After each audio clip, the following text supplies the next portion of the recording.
Hello friends, welcome back to my channel. Last 10 டேஸாக video போடாமல் இருக்கிறதுக்கு சாரி. பொங்கல் லீவு, ஸோ மாமியார் வீடு அம்மா வீடு அப்படி கொஞ்சம் பிஸி ஆகிடுச்சு. ஸோ இன்றைக்கான வீடியோவில் இந்த ஜுவல்லரி நான் எப்படி வாங்கினேன் அப்படின்றத பற்றி தான் பார்க்க போகிறோம். இது வந்து ஒரு ரிவர்சிபிள் ப்ரேஸ்லெட் மாதிரி.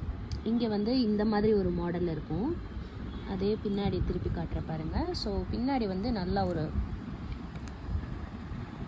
இது வந்து ஃப்ரண்ட்டு, இது வந்து பேக்கு. ரொம்ப அழகான ஒரு ரிவர்சிபிள் ஒரு ப்ரேஸ்லெட் இது. ஸோ இந்த ப்ரேஸ்லெட் வந்து நான் எப்படி வாங்கினேன்னா 2022 நான் வந்து ரீசெல்லிங் பண்ணிகிட்ருக்கேன். ரீசெல்லிங் பண்ணிகிட்ருக்கிறப்போ ஒன்றும் இல்லை, ஜஸ்ட்டு மாதம் ஒரு 2000 ரூபாய் மட்டும் எடுத்து வைப்பேன்.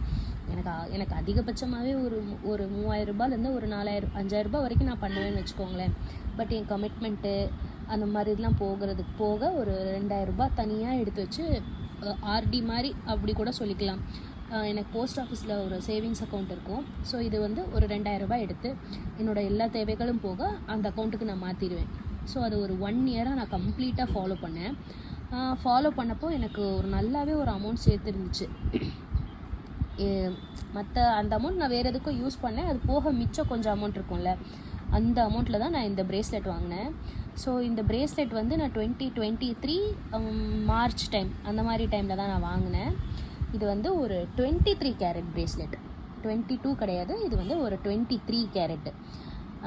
நல்லாயிருக்கும் பார்க்குறப்போ. இங்கேருந்து பார்க்குறப்போ ஒரு மாதிரி கோல்டு டஸ்ட்டாக தெரியுதா? இப்போ அப்படி இந்த பக்கம் பாருங்கள். இங்கே வந்து கொஞ்சம் கட் ஒர்க் மாதிரி கொடுத்துருப்பாங்க. இதுதான் இந்த ப்ரேஸ்லெட்டு. இது வந்து 23 கேரட்டுன்னு ஏன் சொல்கிறேன்னா, இது வந்து தாய்லாண்டில் வாங்கினது. நம்ம ஊரில் வந்து 22 கேரட் வந்து ஆர்னமெண்ட்ஸ்க்கு யூஸ் பண்ணுவாங்க. தாய் பீப்புள் வந்து 23 கேரட் வந்து ஆர்னமெண்ட்ஸ்க்கு யூஸ் பண்ணுவாங்க. 24 வந்து சைனீஸ் வந்து ஆர்னமெண்ட்ஸ் யூஸ் பண்ணுவாங்கன்னு கேள்விப்பட்டிருக்கேன். 2-3 வீடியோஸ்லலாம் பார்த்துருக்கேன். பட் இது வந்து 23 கேரட். நீங்கள் இன்னுமே இந்த துபாய், சவுதி அந்த பக்கம் போனீங்கன்னா 21 இருக்கும், 18 இருக்கும், 20 இருக்கும், 21 இருக்கும், 22 இருக்கும். 23 வந்து தாய் பக்கம் தான் அதிகம். ஸோ இது வந்து தாய்லாண்டில் வாங்கினது 23 கேரட் கோல்டு. உங்களுக்கு கோல்டோட கலரே வித்தியாசமாக தெரியும். ஏன்னா இது வந்து சம்வாட் அரௌண்ட் 95% கோல்டு, ஒரு 5% தான் இந்த சில்வர் அந்த மாதிரி வேறு காம்போனன்ட்ஸ் வந்து யூஸ் பண்ணுவாங்க. இப்போ இங்கே பாருங்களேன், இந்த கலருக்கும் அண்டு இந்த கலருக்கும் உங்களுக்கு வித்தியாசம் தெரியும். ஏன்னா இது வந்து 22 கேரட். கையில் வச்சு காட்டுறேன். இது வந்து 22 கேரட்டு. நம்ம ஊரில் எக்ஸ்ட்ரா வந்து நான் பேக் செயின் மட்டும் ஒரு 5 செயின் வந்து வாங்கினேன். இது வந்து 23 கேரட்டு. உங்களுக்கு அந்த டிஃப்ரென்ஸ் தெரியும்னு நினைக்கிறேன். நம்ம ஊர் தங்கத்தில் வந்து இந்த செம்பு கலப்பாங்க, அங்கே வந்து கம்ப்ளீட்டாக வந்து வெள்ளி கலப்பாங்க. அதான் அந்த கலர் டிஃப்ரென்ஸ்க்கு காரணம். ஸோ இந்த இது வந்து நான் 2022 கொஞ்சம் கொஞ்சமாக சேவ் பண்ணி மாதம் ஒரு 3000 4000 அந்த மாதிரி சேவ் பண்ணி வச்சு ஒரு அமௌண்ட் இருந்துச்சு என்கிட்ட. ஐ ஹாவ் அரௌண்ட் ஒரு 25,000 to 30,000 கிட்ட நான் வச்சுருந்தேன். 25,000 இருந்துச்சு. அது போக மிச்ச அமௌண்ட் வந்து நான் ஜான்வரி, ஃபெப்ரவரி அதில் உள்ள அமௌண்ட்லாம் கொஞ்சம் எடுத்து போட்டுட்டேன். மொத்தமாக இது வந்து 30,000 என் ஹஸ்பண்ட் கிட்ட கொடுத்தேன். என் ஹஸ்பண்ட் வந்து 2023 ஒரு மார்ச் பக்கம் தாய்லாண்டு வந்து அவங்க ஃப்ரெண்ட்ஸோட ட்ரிப்பு போனாங்க. சரி, அப்போ வந்து நாங்கள் 9 months என் பையனுக்கு கன்சீவாக இருந்தேன்.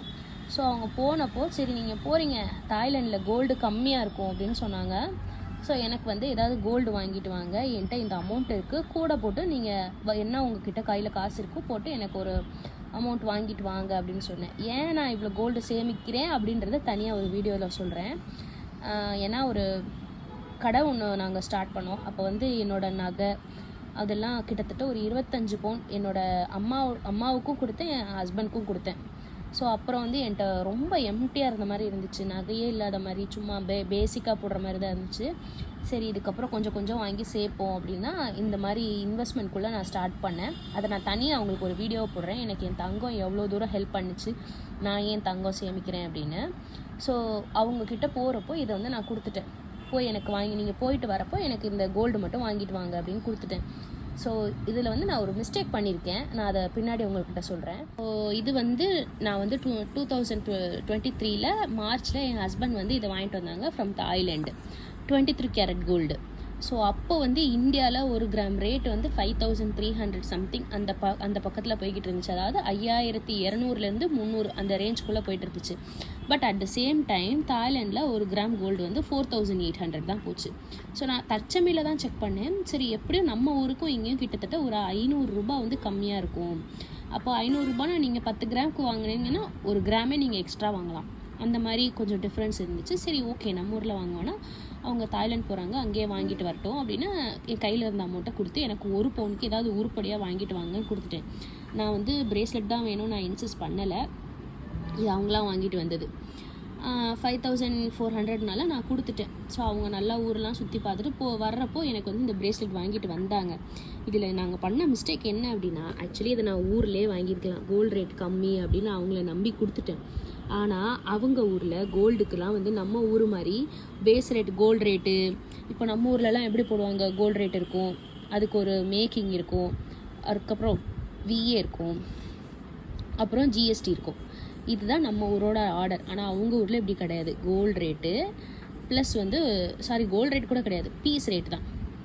இந்த பீஸ் இது எடுத்திங்களா 35,000 40,000 அந்த மாதிரி தான் அவங்க கொடுக்குறாங்க. இந்த மாதிரி நம்ம ஊர் மாதிரி இந்த ப்ரைஸ் பிரேக்கப்பே அங்கே கிடையாது. ஏங்க இதை போய் நான் அதுக்கப்புறம் வந்ததுக்கப்புறம் இது என்ன கிராமு என்ன டீட்டெயில் அப்படின்னு நான் செக் பண்ணி பார்த்தப்போ அரௌண்ட் வந்து ஒரு 7.4 கிராம்ஸ் இருந்துச்சு. இப்போ நம்ம ஊர் காசுக்கு நான் போட்டேன்னா இது வந்து நம்ம ஊரில் வாங்கினாலுமே இதே ரேட்டு தான் வருது. அப்போ நம்ம ஊரில் பார்த்தா இன்னும் 4 டிசைன் கூட பார்த்து கூட வாங்கியிருக்கலாம். போய் உங்கள்கிட்ட கொடுத்தேன் பாருங்கள், பேரமும் பேச தெரியலை. அப்புறம் அப்படியே சரி போங்க அப்படின்னு விட்டுட்டு இதை வாங்கிட்டேன். நீங்கள் வந்து இந்த மாதிரி போனீங்கன்னா நீங்கள் வாங்கலாம், வெளிநாடெல்லாம் போனீங்கன்னா வாங்கலாம். பட் வந்து கொஞ்சம் அவங்களோட லாங்குவேஜ் நமக்கு தெரியணும். அந்த ஊரில் கோல்டு எப்படி வாங்குறாங்க, அங்கே உள்ள ஆள் வேணும். சில ஃபேக்டர்ஸ்லாம் உண்டு, அதெல்லாம் கரெக்ட் பண்ணி வாங்கினீங்கன்னா வாங்கலாம். இவங்களுக்கு வந்து அந்த அளவுக்கு வாங்க தெரியலை. ஸோ இது வாங்குறதுக்கே அவங்க எக்ஸ்ட்ராவே நான் 7,000 கையிலேருந்து கொடுத்து வாங்கினேன்டி அப்படின்னு சொன்னாங்க. 30,000 தான் நான் கொடுத்தேன்.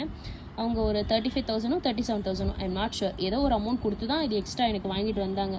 சரி ஓகே, கையில் பணமாக இருந்தால் அது கரைஞ்சிரும், அதுக்கு கோல்டாவது மாறிக்கிச்சேன்னு நினச்சிட்டேன். ஆனால் அதே மாதிரி இது வந்து 23 கேரட் கோல்டு, இட்ஸ் நாட் 22. இதோட ரேட்டுமே கொஞ்சம் கூட தான் இருந்துச்சு, 4,800 தான். ஆனால் நம்ம ஊரில் வந்து 22 கேரட்டே வந்து 5,300 இருந்துச்சு. ஏன் அப்படின்னா நம்ம ஊரில் வந்து இந்த செஸ் டேக்ஸு அது மாதிரி நிறைய அந்த கோல்டு ரேட்டுக்கு மேலே நிறைய டேக்ஸு போடுறாங்க. சம்வாட் அரௌண்ட் ஒரு 16% வந்து டேக்ஸ் மட்டுமே போடுறாங்க. கோல்டு ரேட் பேஸ் ரேட்லேருந்து 16% டேக்ஸ் போட்டு அதுக்கப்புறம் நம்ம வாங்குறதுக்கு ஒரு ஜிஎஸ்டி இவ்வளோ போட்டு தான் நமக்கு தர்றாங்க. ஸோ இதெல்லாம் வந்து அங்கே இந்த இம்போர்ட் டேக்ஸ் எல்லாம் அங்கே கொஞ்சம் கம்மி. அதனால தான் அங்கே வந்து கோல்டெல்லாம் கொஞ்சம் சீப்பு. நம்ம ஊரில் வாங்காமல் வெளிநாட்டில் போய் வாங்கிட்டு வரதுக்கு இதுதான் ரீசன். ஸோ 7.4 கிராமுக்கு வாங்கினோம் 23 கேரட் கோல்டு. இது வந்து நான் எப்படி சேமித்தேன்னா ஃபுல் அண்ட் ஃபுல் என்னோடய ரீசெல்லிங் மட்டும்தாங்க. இது வந்து ஏன்னா நாங்கள் மேரேஜ் ஆகி நான் வந்து ஒரு ஜாயின்ட் ஃபேமிலியில் இருந்தேன். என் மாமனார் மாமியார், என் ஹஸ்பண்டோட அண்ணா, அவங்க ஃபேமிலி, எங்கள் ஃபேமிலி, ஹஸ்பண்ட்க்கு ஒரு தம்பி, அவங்க அந்த பையன் கல்யாணம் ஆகலை. ஸோ இவ்வளோ பெருசாக இருக்கிறப்போ அது வந்து ஒரு கூட்டு குடும்பம். ப்ளஸ் வந்து தனியாக வந்து என் ஹஸ்பண்ட் பிஸ்னஸ் பண்ணலை. எங்கள் ஹஸ்பண்டோட அப்பா, அவங்க அண்ணா எல்லாமே சேர்ந்து தான் கார்மெண்ட்ஸ் பிஸ்னஸ் வச்சுருக்காங்க. அதுதான் ஓடிக்கிட்டு இருந்துச்சு. ஸோ வந்து எனக்குன்னு தனியாக எந்த அமௌண்ட்டும் கொடுக்க மாட்டாங்க. அவங்க நம்மளுடைய பேசிக் நீட்ஸ் எல்லாமே போயிடும். அதாவது நல்லா இருக்கும், எல்லாமே பார்த்துக்குவாங்க. நமக்கு ட்ரெஸ்லேருந்து சாப்பிட்றதுலேருந்து அதெல்லாம் எனக்கு எந்த ப்ராப்ளமும் கிடையாது, நல்லா பார்த்துக்கிட்டாங்க. பட் இந்த மாதிரி இது உனக்கு ஒரு மாதம் ஒரு 10,000, உனக்கு ஒரு 5,000, உனக்கு ஒரு 2,000 அப்படிலாம் தரமாட்டாங்க. ஸோ அப்போ வந்து நமக்குன்னு கையில் எந்த அமௌண்ட்டுமே நிற்காது. ₹1 வேணும்னாலும் இவ்வளோ கணக்கு சொல்லணும். நான் ஹாஸ்பிட்டல் போகிறேன், எனக்கு இது போகிறேன் அது போகிறேன்ற மாதிரி கணக்கு சொல்லணும். அப்போ நான் கொஞ்சம் டவுன் ஆகிட்டேன். என்னடா இப்படி இருக்காங்க, சரி நம்ம ஏதாவது பண்ணுவோம் தான் அப்போ இந்த ரீசெல்லிங் வந்து ஸ்டார்ட் பண்ணேன். ஆரம்பத்தில் ரொம்ப டவுனாக போச்சு. நான் ஒரு 6 months அதை அப்படியே விட்டுட்டேன். போங்கடா நீங்களும் உங்கள் ரீசெல்லிங் ஒன்றும் வரமாட்டேங்குதுன்னு விட்டுட்டேன். அதுக்கப்புறம் என் ஹஸ்பண்ட் வந்து ஒரு கட்டத்தில் ஒரு ட்ரெஸ்ஸு கேட்டேன், வாங்கி தர மாட்டேன் அப்படின்னு சொல்லிட்டாங்க. வாங்கி தர மாட்டேன்னு மூஞ்சில் அடித்த மாதிரி சொல்லலை, அப்படியே நம்மளை எப்படி சொல்ல, அப்படி அந்த விஷயத்தையே வந்து மறக்கடிக்கிற மாதிரி பண்ணுவாங்கல்ல. லைக் இங்கே போகணும் அங்கே போகணும், இந்த வேலை இருக்குது அந்த வேலை இருக்குது, அதனால் வாங்கி தர முடியலன்ற மாதிரி சொல்லுவாங்கல்ல. அப்போ வந்து எனக்கு பயங்கர டென்ஷன் ஆயிடுச்சு.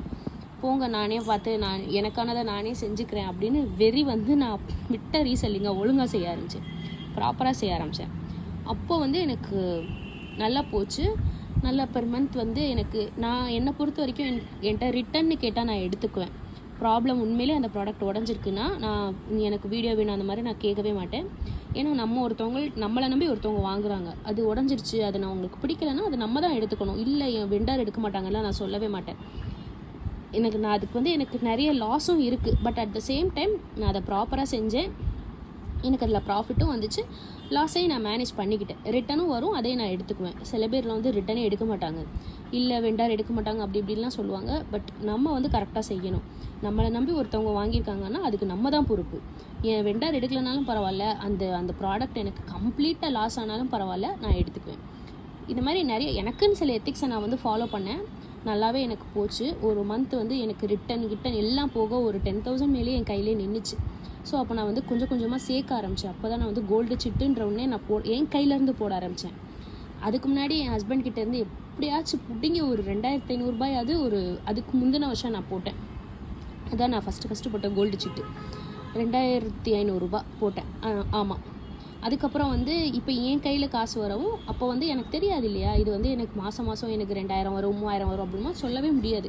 ஒரு மாதம் 2,000 வரும், ஒரு மாதம் 20,000 கூட வந்திருக்கு. ஸோ இப்போ வந்து என்னால் எதுவுமே பண்ண முடியாது. அப்போது நான் வந்து மணியை வந்து சேர்த்து தான் வச்சேன்.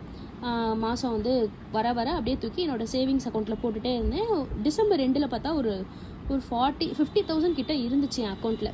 ஸோ அப்போ எங்கள் அம்மா வந்து லேண்ட் வேறு வாங்கினாங்க. சரி ஓகே, அப்போ எங்கள் அம்மாவுக்கு நான் ஜுவல்ஸ் கொடுக்குற மாதிரி இருந்துச்சு. ஜுவல்ஸ் கொடுத்துட்டு மேற்கொண்டு ஒரு 2.5 பவுனுக்கு வந்து எனக்கு நான் கேஷாகவே கொடுத்துட்டேன். ஜுவல் வேணாமா, நீ அமௌண்ட்டாக வச்சுக்கோன்ற மாதிரி நான் கொடுத்துட்டேன். அது போக கொஞ்சம் மிச்சம் இருந்துச்சு. அந்த மிச்ச அமௌண்ட்டில் தான் வந்து சரிப்பா. அப்புறம் வந்து ஜான்வரி ஃபெப்ரவரி அந்த 2 மந்த்துமே வந்து எனக்கு பயங்கரமாக ரீசெல்லிங் போச்சு. நல்லா ஒரு 20,000 25,000 வரைக்கும் நின்றுச்சு. ஸோ அந்த அமௌண்ட்டை அப்படியே நான் எல்லாத்தையும் இழுத்து போட்டு ப்ரேஸ்லெட் வாங்கிட்டேன். இந்த ப்ரேஸ்லெட்டுக்கு நான் ஒரு 30,000 வந்து என் ஹஸ்பண்ட்டை கேஷாகவே நான் கொடுத்துட்டேன். வச்சுக்கோங்க அப்படின்னு கொடுத்து எனக்கு ஏதாவது வாங்கிட்டு வாங்க அப்படின்னு சொன்னேன். ஸோ அவங்கக்கிட்ட இருந்த கேஷ் எல்லாம் போட்டு இந்த ப்ரேஸ்லெட் வந்து எனக்கு வாங்கிட்டு வந்தாங்க. நீங்களுமே ஃபாரினில் கோல்டு வாங்குறதா இருந்தால் ஒரு வாட்டி செக் பண்ணிக்கோங்க, அவங்க ஊரில் பீஸ் ரேட்டா இல்லை ப்ரைஸ் பிரேக்கப், அதாவது gold rate, making, GST, wastage இந்த மாதிரி எதுவும் ப்ரைஸ் பிரேக்கப் இருக்கான்னு கேட்டுக்கோங்க. ப்ரைஸ் பிரேக்கப் இருந்துச்சுன்னா அது வந்து நமக்கு லாபம். ஒருவேளை ப்ரைஸ் பிரேக்கப் கிடையாது, பீஸ் ரேட் மட்டும்தான் அப்படின்னா அது வாங்காதீங்க. இப்போது அவங்க வந்து தாறுமாறாக போடுறாங்க, லைக் 40% அந்த மாதிரிலாம் போடுறவங்கலாம் இருக்காங்க. ஸோ வாங்குறதுக்கு முன்னாடி இதை ஒரு விஷயம் செக் பண்ணிவிட்டு ஃபாரினில் கோல்டு வாங்கிக்கோங்க. ஸோ இது வந்து அவங்க அளவுக்கு வாங்கிட்டு வந்துட்டாங்க. பார்த்தா என் கைக்கு பத்தவே இல்லை. அட் த டைம் நான் வந்து 9 months ப்ரெக்னெண்ட்டாக வேறு இருந்தேன். சுத்தமாக எனக்கு போட முடியல. அதுக்கப்புறம் குழந்தை பிறந்ததுக்கப்புறம் போய் இந்த எக்ஸ்ட்ரா ஒரு 5 செயின் இதில் காட்டுறேன் பாருங்கள். இந்த செயின் இருக்குது பார்த்தீங்களா, இந்த செயின் வந்து அந்த எக்ஸ்ட்ரா 5 செயின் நான் போட்டேன். ஆனால் 4 செயின் தான் இருக்குதுன்னு நீங்கள் சொல்லுவீங்க. இங்கே பாருங்கள், அதாவது இந்த இடத்துல ஒரு வளையம் கொடுத்துருக்காங்களா, நான் வந்து 5 செயின் போட சொன்னேன். அவங்க 5 செயின் எடுத்து அந்த ஃபஸ்ட்டு வளையத்தை வந்து இதோட ஜாயின் பண்ணிட்டாங்க. இப்போ எனக்கு 4 வளையம் தான் வரும். என்னங்க 4 தான் இருக்குது அப்படின்னா, இங்கே பாருங்கள் மாமி இதில் ஜாயின் பண்ணிட்டேன் அப்படின்றாங்க. நீங்களும் வந்து ஃப்யூச்சரில் வளையன் மாட்டுறதா இருந்துச்சு அப்படின்னா இது ஒரு ஹேக்கு. கூட வந்து 1 எக்ஸ்ட்ரா வாங்கிக்கோங்க. இப்போது எனக்கு 6 வளையம் வேணும் அப்படின்னு நீங்கள் நினச்சி போனீங்கன்னா 6 வராது, 5 தான் வரும். அப்போ வந்து எனக்கு குத்துதே குடையதே நம்ம சொல்ல முடியாது யாரையுமே. ஸோ வந்து பார்த்துக்கோங்க, அந்த ஒரு வளையத்தை அவங்க வந்து இந்த செயினோட அட்டாச் பண்ணிட்டாங்க பாருங்கள், இந்த கொக்கியோட அட்டாச் பண்ணியிருக்காங்க பாருங்கள். ஸோ இதுதான் 1, இது 2, இது 3, இது 4, இது 5. ஸோ இதுக்கு வந்து 1/2 கிராம் நான் போட்டேன். இதுக்கு இந்த ப்ரேஸ்லெட்டுக்கு அவங்க பீஸ் ரேட்டு கொடுத்தாங்க, அதெல்லாம் ஓகே. ஆனால் இந்த வளையத்துக்கு நான் வந்து 18% வேஸ்டேஜுங்க. பீமாவில் தான் வாங்கினேன், அவங்களோட ரெகுலர் கஸ்டமர்னா 18% எனக்கு வேஸ்டேஜ் போட்டாங்க. குறைக்கவே மாட்டேன்ட்டாங்க. என்னென்னமோ கதை சொல்கிறாங்க, சின்ன ஐட்டம்க்குலாம் நாங்கள் அப்படி தான் போடுவோம், இப்படி தான் போடுவோம், அப்படி இப்படின்னு குறைக்காமல் சரி போ அப்படின்னு கடைசியில் வாங்கினது இந்த ரிங்கு. இந்த ரிங்குக்கு வந்து நான் அன்னைக்கு 3,000 ரூபாய் கொடுத்தேன். 5 ரிங்கு 1/2 கிராமு 3,000 ரூபா கொடுத்தேன். அன்னையோட கோல்டு ரேட்டு 5,400 ரூபா தான். அதுக்கு 5,400 ரூபாய்க்கு அன்னைக்கு கோல்டு ரேட்டு நீங்கள் போட்டிருந்தா கூட ஒரு 2,500 சம்திங் தான் வந்திருக்கும். ஆனால் இதுக்கு வந்து 18% வேஸ்டேஜ், 3% ஜிஎஸ்டி எல்லாம் சேர்த்து 3,000 ரூபா போட்டாங்க. சரி ஓகே போய் தொலைங்க அப்படின்னு வாங்கிட்டு வந்தாச்சு. ஸோ இதுதான் இந்த பிரேஸ்லெட்டோட கம்ப்ளீட் டீட்டெயில்ஸு. இதை வந்து நான் இங்கே பார்த்தீங்களா, என்கிட்ட பிரேஸ்லெட் இருக்குது, என்கிட்ட தோடு இருக்குது, என்கிட்ட கம்மல் இருக்குது அப்படின்னு ஷோ ஆஃப் பண்ணுறதுக்காக கண்டிப்பாக கிடையாது. வீட்டில் இருக்க ஹவுஸ் ஒய்ஃப் நீங்களும் கரெக்டாக மேனேஜ் பண்ணி ஒரு விஷயத்தை ப்ராப்பராக செஞ்சால், என்கிட்ட ஒரு பொட்டு தங்கம் கூட இல்லை அப்படின்னு சொல்லுவாங்க இல்லையா, இது மாதிரி நீங்களும் ப்ராப்பராக ஆர்கனைஸ் பண்ணி பட்ஜெட் போட்டு இதுக்கு இதை இப்படி பண்ணணும் அப்படின்னு யோசித்து செஞ்சிங்கன்னா உங்களாலையும் இந்த மாதிரி வாங்க முடியும். அதுக்காக தான் இந்த வீடியோ. தேங்க்ஸ் ஃபார் வாட்சிங். இந்த வீடியோ பார்க்குற ஒவ்வொருத்தரும் நீங்களும் இது மாதிரி இன்ஸ்பயர் ஆகி ஃபஸ்ட்டு ஸ்டார்ட் பண்ணுறப்போ ஒரு மோதிரத்தில் ஸ்டார்ட் பண்ணுங்கள். ஒரு மோதிரம் போடுறப்போ உங்களுக்கு அவ்வளோ ஹாப்பியாக இருக்கும்.